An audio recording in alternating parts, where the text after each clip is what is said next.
आज 7वां दिन पवित्र सबत का दिन है। आज मैं यीशु का जीवन और परिस्थिति इस शीर्षक के उपदेश के साथ परमेश्वर के वचन का साझा करना चाहूंगा। जब यीशु इस पृथ्वी पर देहधारी होकर आए तो धार्मिक नेताओं और लोगों ने उन पर निंदा करने के लिए कई बातें कही। 2000 वर्ष पहले जो हुआ उसके माध्यम से हम समझ सकते हैं कि स्वर्गीय पिता आन सांग होंग और स्वर्गीय माता नई यरूशलेम ने किस प्रकार का जीवन जिया। आइए हम महसूस करें कि उन्होंने अपनी संतानों के उद्धार और पश्चाताप के लिए ऐसा जीवन जिया। आइए हम कुलुस्सियों अध्याय 2 आयत 2 देखें।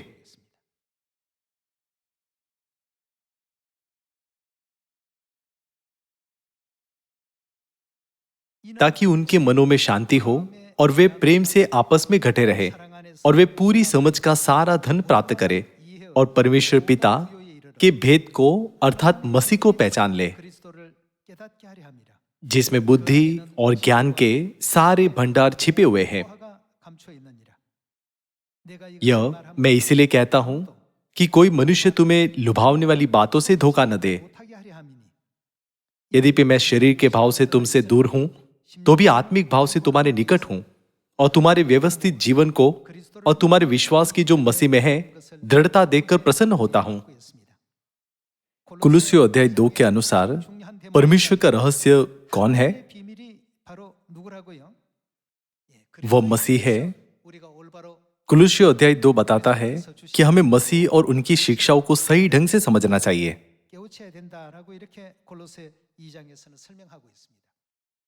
सभी लोगों, क्या एक रहस्य को बहुत से लोगों के सामने प्रकट किया जाना चाहिए? नहीं। इसलिए परमेश्वर के रहस्य मसीह को उनके पहले आगमन पर समझना आसान नहीं था। आइए हम मत्ती अध्याय 16 आयत 18 पर एक नजर डालें।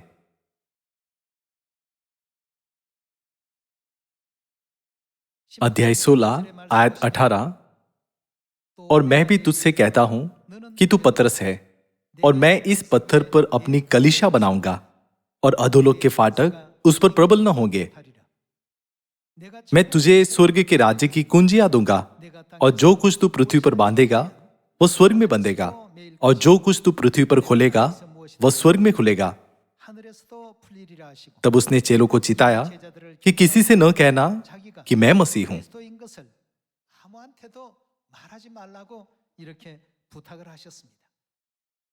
जब पतरस ने यीशु को मसीह के रूप में पहचाना और अपने विश्वास को स्वीकार किया तो यीशु ने उसे आज्ञा दी कि वह किसी को न बताए कि वह मसीह है।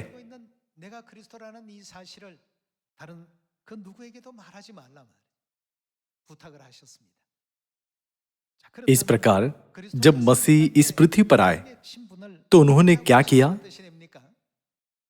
वह अपनी पहचान छुपाकर गुप्त रूप से आए। मसीह का जीवन और परिस्थिति कुछ ऐसा नहीं था जिसे हर कोई आसानी से स्वीकार कर सके। परमेश्वर गुप्त रूप से आए, शरीर धारण किया और हमारे जैसा जीवन जिया। वो ऐसी परिस्थितियों में आए जिन्हें स्वीकार करना बहुत कठिन था। इन सब के पीछे हमारे उद्धार के लिए परमेश्वर का महान उद्देश्य था। मेरा मानना है कि हमें स्वर्गीय पापियों के रूप में अपने पापों पर विचार करना चाहिए जिनके कारण उन्हें ऐसा जीवन जीना पड़ा और पश्चाताप करना चाहिए। तब यीशु कौन है? आइए यशाया अध्याय 9 पर एक नजर डालें।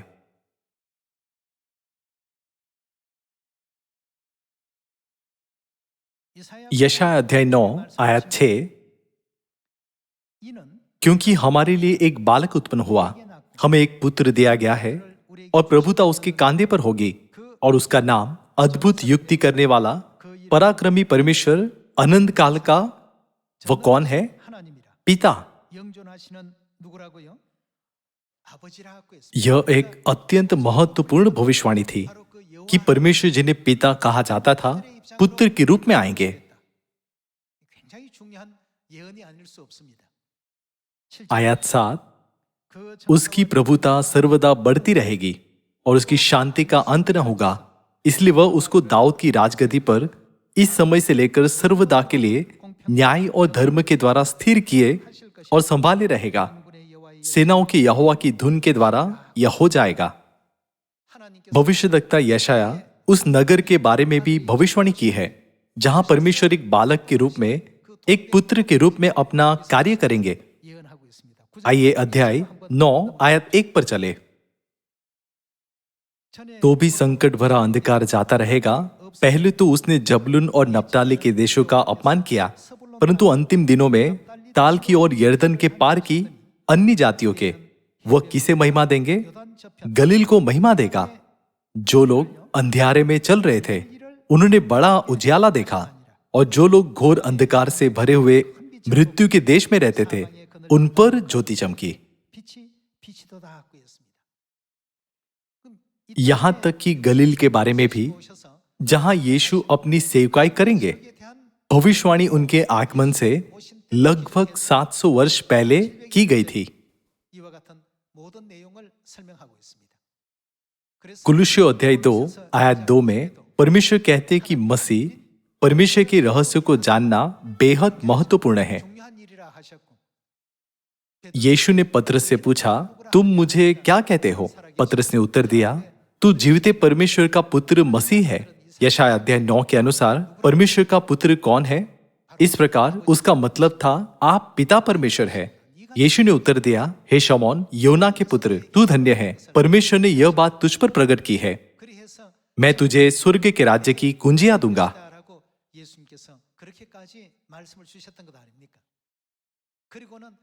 फिर उन्होंने उसे आज्ञा दी कि वह किसी को न बताए कि वह मसीह है।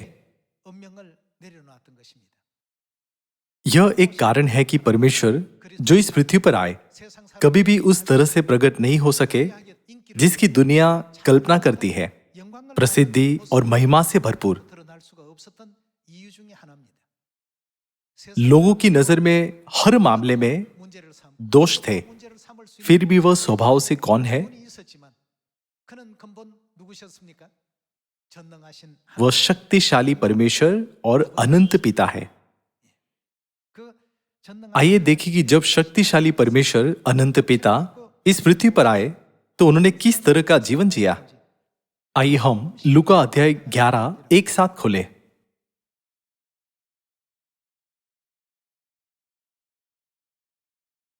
आयत 37 में फरीसी ने यीशु को खाने पर बुलाया। आइए आयत 37 देखें। जब वह बातें कर रहा था तो किसी फरीसी ने उससे विनती की कि मेरे यहां भोजन कर। वह भीतर जाकर भोजन करने बैठा। फरीसी को यह देखकर अचंभा हुआ कि उसने भोजन करने से पहले स्नान नहीं किया। प्रभु ने उसे कहा, हे फरीसियों, तुम कटोरे और थाली को ऊपर ऊपर से तो मांजते हो, परंतु तुम्हारे भीतर अंधेर और दुष्टता भरी है। हे निर्बुद्धियों, जिसने बाहर का भाग बनाया क्या उसने भीतर का भाग नहीं बनाया?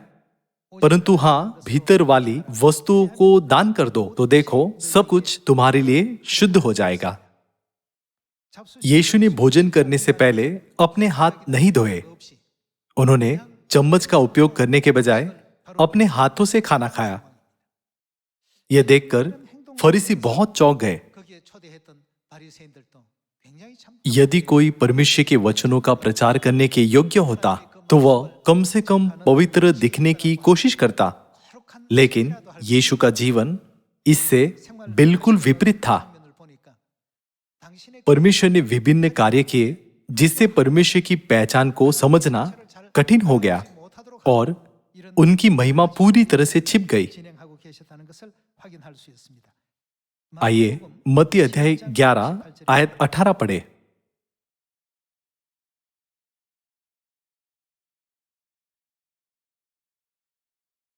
क्योंकि यूहन्ना न खाता आया और न पीता, और वे कहते हैं उसमें दुष्ट आत्मा है।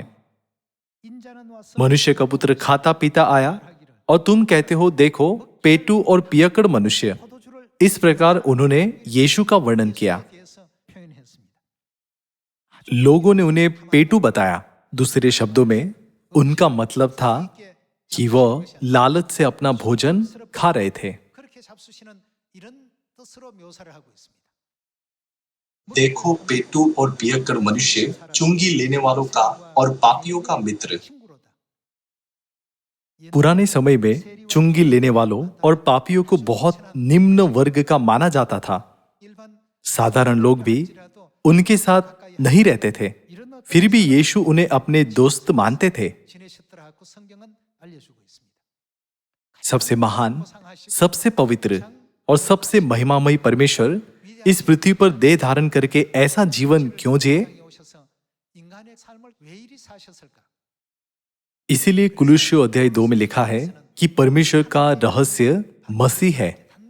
यीशु ने अपने चेलों को आज्ञा दी कि वे किसी को न बताएं कि वह मसीह है। वास्तव में परमेश्वर ने अपने सच्चे लोगों को खोजने और मानव जाति के पापों को छुड़ाने के लिए ऐसा जीवन चुना। आइए लूका अध्याय 15 के साथ जारी रखें।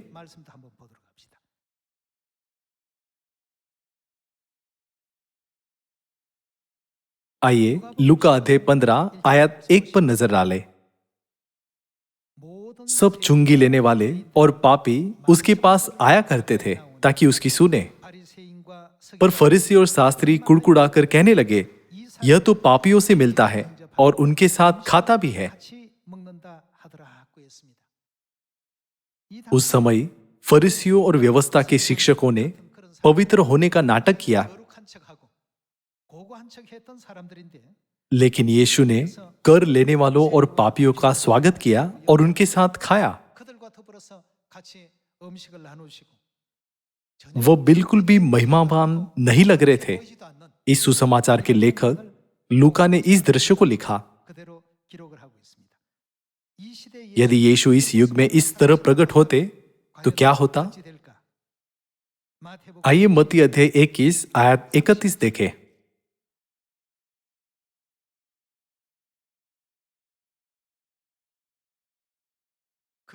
इन दोनों में से किसने पिता की इच्छा पूरी की? उन्होंने कहा, पहले ने। यीशु ने उनसे कहा, मैं तुमसे सच कहता हूं कि महसूल लेने वाले और वेश्याएं तुमसे पहले परमेश्वर के राज्य में प्रवेश करते हैं। यीशु ने यह शिक्षा दी कि उन दिनों में सबसे तुच्छ और सबसे वंचित लोग परमेश्वर के राज्य में सबसे पहले प्रवेश करेंगे। सभी लोगों इसकी कल्पना करें, मसीह ने परमेश्वर की महिमा को छिपाकर ऐसा जीवन क्यों जिया? जब हम इस पर विचार करते हैं तो निष्कर्ष निकलता है कि परमेश्वर ने यह जीवन मानव जाति के उद्धार के लिए जिया।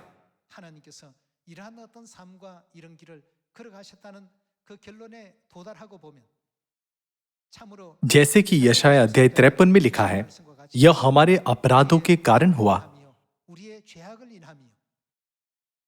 यदि हमने स्वर्ग में पाप न किया होता तो परमेश्वर के साथ ऐसा कभी न होता। हमारे सर्वशक्तिमान परमेश्वर पिता ने गरीब, दीन, कमजोर और मानव से कम माने जाने वालों को भी आशा दी और उन्हें स्वर्ग के सत्य के बारे में जागरूक किया। हालांकि फरीसियों और व्यवस्था के शिक्षकों ने इस पृथ्वी पर आने पर अपने परमेश्वर को अस्वीकार किया, उनका मजाक उड़ाया, उन पर थूका और उन्हें क्रूस पर चढ़ाया।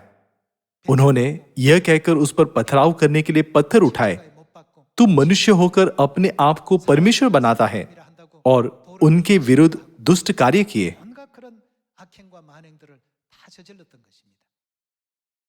यदि परमेश्वर इस पृथ्वी पर बादलों पर या स्वर्गीय अग्नि के रथों में कई स्वर्गदूतों के साथ आते तो क्या वे यीशु के साथ इस तरह का व्यवहार करने की हिम्मत करते?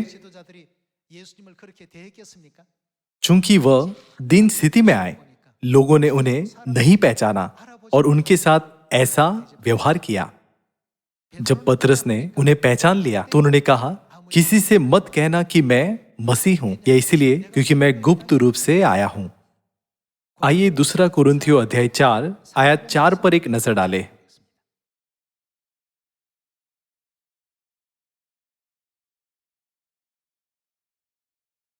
दूसरा कुरिन्थियों अध्याय 4 आयत 4।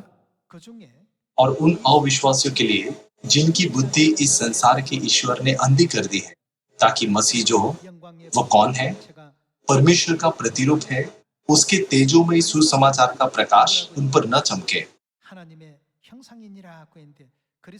मसीह परमेश्वर है। यशायाह अध्याय 9 के अनुसार वह शक्तिशाली परमेश्वर है और क्या अनंत काल का पिता। क्या यशायाह अध्याय 9 में यह भविष्यवाणी नहीं की गई है कि वह गलील को महिमा देंगे और महान प्रकाश चमकाएंगे? आइए आयत 6 पर जाए। इसलिए कि परमेश्वर ही है जिसने कहा अंधकार में से ज्योति चमके, और वही हमारे हृदयों में चमका कि परमेश्वर की महिमा की पहचान की ज्योति यीशु मसीह के चेहरे से प्रकाशमान हो। भले ही परमेश्वर स्वयं को इस प्रकार छिपा ले जैसे कि वो परमेश्वर न हो, फिर भी उनके सच्चे लोगों को कैसी प्रतिक्रिया देनी चाहिए? हमें परमेश्वर को पहचानना चाहिए। स्वर्गीय संतानों का उद्धार करने के लिए परमेश्वर गुप्त रूप से स्वर्ग की महिमा को छिपाकर शरीर में आए। उस समय कुछ लोग थे जिन्होंने परमेश्वर को पहचानना, और कुछ लोग थे जो उससे दूर हो गए। 5,000 लोगों ने उसका अनुसरण किया, लेकिन यूहन्ना अध्याय 6 आयत 66 क्या कहता है कि उन्होंने क्या किया? इस पर उसके चेलों में से बहुत से उल्टे फिर गए।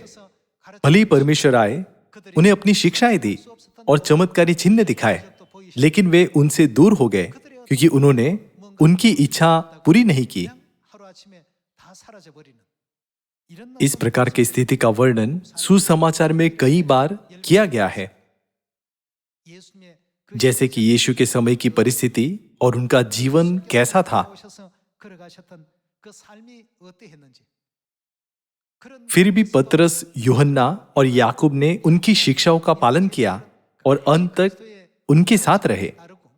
इसलिए यीशु ने कहा, क्या मैंने तुम्हें नहीं चुना? हम यूहन्ना अध्याय 6 में यीशु के प्रसन्न होने का दृश्य देख सकते हैं। इस युग में यदि यीशु हमें सिखाने आए तो हम सोच सकते हैं कि हम आमीन कहेंगे और उनका 100% पालन करेंगे, लेकिन ऐसा नहीं है। आइए यूहन्ना अध्याय 6 आयत 66 पर एक नजर डालें।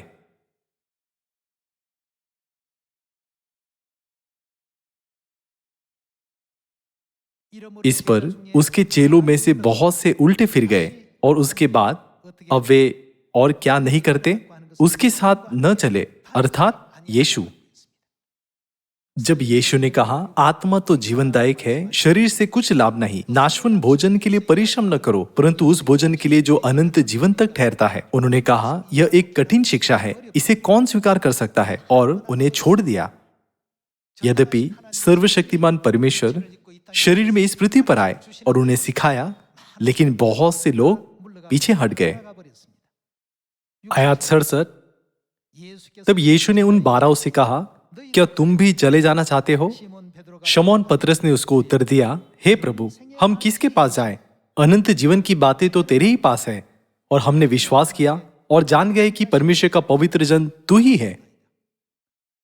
जो लोग यीशु को सही रूप से जानते थे, उन्होंने अंत तक उनकी शिक्षाओं का पालन किया, लेकिन अन्य लोगों ने जिन्होंने नहीं किया, उन्होंने उन्हें छोड़ दिया। क्या इसका मतलब यह नहीं है कि साधारण लोगों के लिए उन्हें परमेश्वर के रूप में समझना आसान नहीं था? उन्होंने 5 जौ की रोटियां और 2 मछलियों से 5,000 लोगों को खिलाया, और 12 टोकरियां तब भी बची थी। उन लोगों ने रोटी खाई, लेकिन उन्हें छोड़ दिया। यह वास्तव में आश्चर्यजनक है। ऐसी परिस्थिति में मसीह ने सुसमाचार का प्रचार किया। वह उस दुनिया में रहते थे जहां मसीह में विश्वास बहुत कम था। आइए यूहन्ना अध्याय 10 के साथ जारी रखें।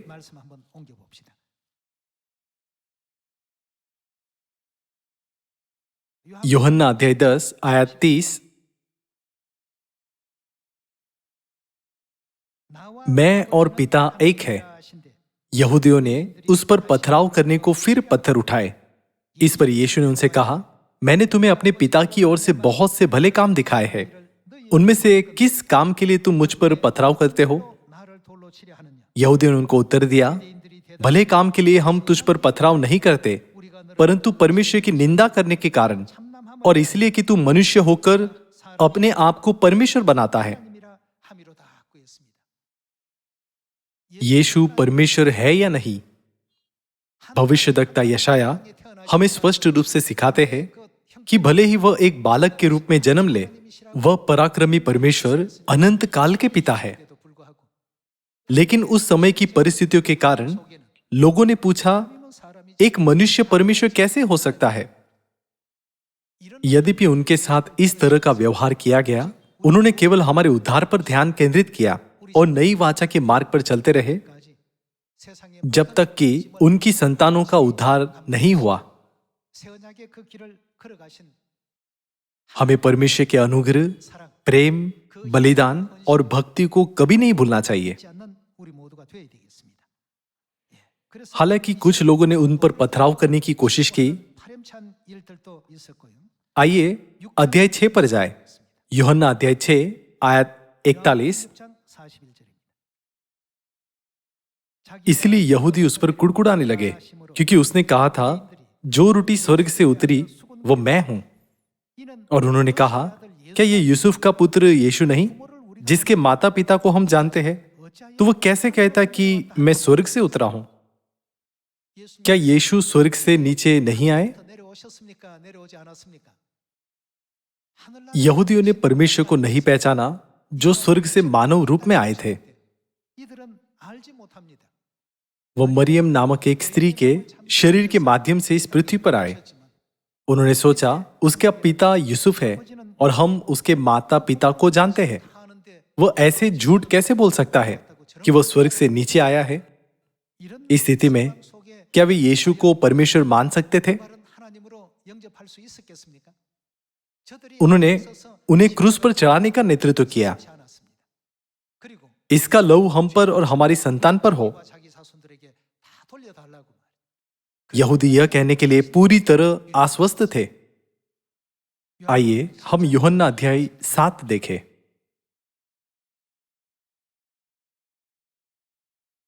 यूहन्ना अध्याय 7 आयत 14। जब पर्व के आधे दिन बीत गए तो यीशु मंदिर में जाकर उपदेश करने लगा। तब यहूदियों ने चकित होकर कहा, इसे बिन पढ़े विद्या कैसे आ गई? वे नकारात्मक लहजे में बात कर रहे थे, जैसे उनका कोई शैक्षणिक पृष्ठभूमि नहीं है, लेकिन वह पढ़े लिखे हैं। आयत 41। दूसरों ने कहा, यह मसीह है, परंतु कुछ ने कहा, क्यों? क्या मसीह? कहाँ? गलील से आएगा? हम जानते हैं कि मसीह कभी गलील से बाहर नहीं आ सकते, लेकिन क्या यीशु गलील से नहीं आए थे? इस तरह उन्होंने यीशु की निंदा की। आइए यूहन्ना अध्याय 1 पर एक नजर डालें।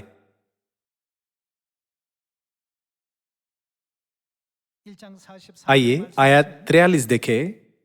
दूसरे दिन यीशु ने गलील को जाना चाहा। वह फिलिपुस से मिला और कहा, मेरे पीछे हो ले। फिलिपुस अंद्रियास और पतरस के नगर बेतसबा का निवासी था। फिलिपुस नतनएल से मिला और उससे कहा, जिसका वर्णन मूसा ने व्यवस्था में और भविष्यद्वक्ताओं ने किया है, वह हमको मिल गया है। वह यूसुफ का पुत्र यीशु नासरी है। नतनएल ने उससे कहा, क्या कोई अच्छी वस्तु भी नासरत से निकल सकती है? फिलिपुस ने उससे कहा, नासरत, जहां यीशु ने सुसमाचार का प्रचार किया, अच्छी प्रतिष्ठा वाला स्थान नहीं था।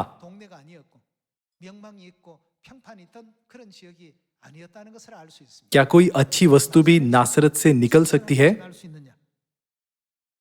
जैसा कि हम देख सकते हैं, यीशु के जीवन और परिस्थिति ने मसीह की महिमा को छिपाया।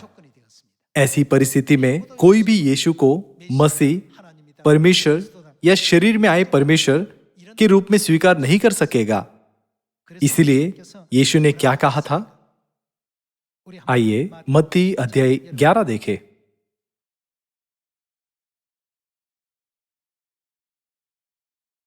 मत्ती अध्याय 11 आयत 2। यूहन्ना ने बंदी गृह में मसीह के कामों का समाचार सुना और अपने चेलों को उससे यह पूछने भेजा, क्या आने वाला तू ही है या हम किसी दूसरे की बात जो है? यीशु ने उत्तर दिया, जो कुछ तुम सुनते हो और देखते हो वो सब जाकर यूहन्ना से कह दो कि अंधे देखते हैं और लंगड़े चलते फिरते हैं, कोढ़ी शुद्ध किए जाते हैं और बहरे सुनते हैं, मुर्दे जिलाए जाते हैं और कंगालों को सुसमाचार सुनाया जाता है। और धन्य है वह जो मेरे कारण ठोकर न खाए।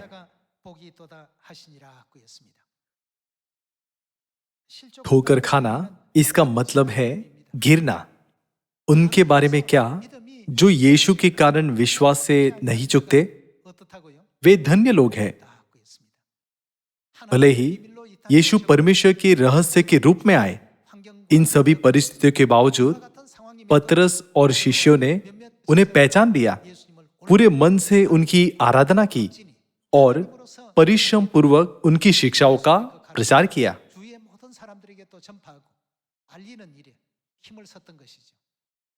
हालांकि बाकी सभी की स्थिति पर गौर करें। प्रेरितों अध्याय 24 में लोगों ने उन पर नासरियों का कुपंथ होने का आरोप लगाया जो यीशु पर विश्वास करते थे। यहूदियों की परंपरा थी कि पर्व के दौरान एक पापी को रिहा किया जाए। पिलातुस ने सोचा, क्या लोग यीशु को रिहा करने के लिए नहीं कहेंगे क्योंकि वह बरअब्बा से अधिक धर्मी और नम्र है? उसने उनसे पूछा, इन दोनों में से किसको चाहते हो कि मैं तुम्हारे लिए छोड़ दूं, यीशु या बरअब्बा? हालांकि सभी ने कहा, बरअब्बा को छोड़ दो। वे चिल्लाए, यीशु को क्रूस पर चढ़ाओ। यह सब किसने किया? क्या यह उस समय के धार्मिक नेता नहीं थे जो लोगों को इतना बहका नहीं रहे थे कि उन्होंने यीशु को क्रूस पर चढ़ा दिया?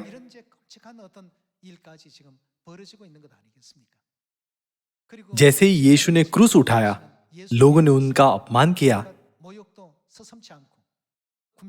सिपाहियों ने उनके वस्त्रों के लिए चिट्ठी डाली, कुछ ने उन पर थूका, कुछ ने उनकी आंखों पर पट्टी बांधी और उन्हें मारा। यदि परमेश्वर ने अपनी महिमा की ज्योति को प्रकट किया होता ताकि मानव जाति इसे देख सके, तो ऐसी चीजें कभी नहीं होती। हालांकि उन्होंने अपनी महिमा छिपाई। इस बीच कुछ लोगों ने केवल उनके अनंत जीवन के वचनों पर ध्यान दिया और उनका अनुसरण किया। हमें यह कभी नहीं भूलना चाहिए कि परमेश्वर ऐसे सच्चे लोगों को ढूंढते हैं। पिता और माता के अनुग्रह को याद करते हुए हमें पश्चाताप का जीवन जीना चाहिए और पिता और माता को धन्यवाद देना चाहिए जो उद्धार देने के लिए इस पृथ्वी पर आए।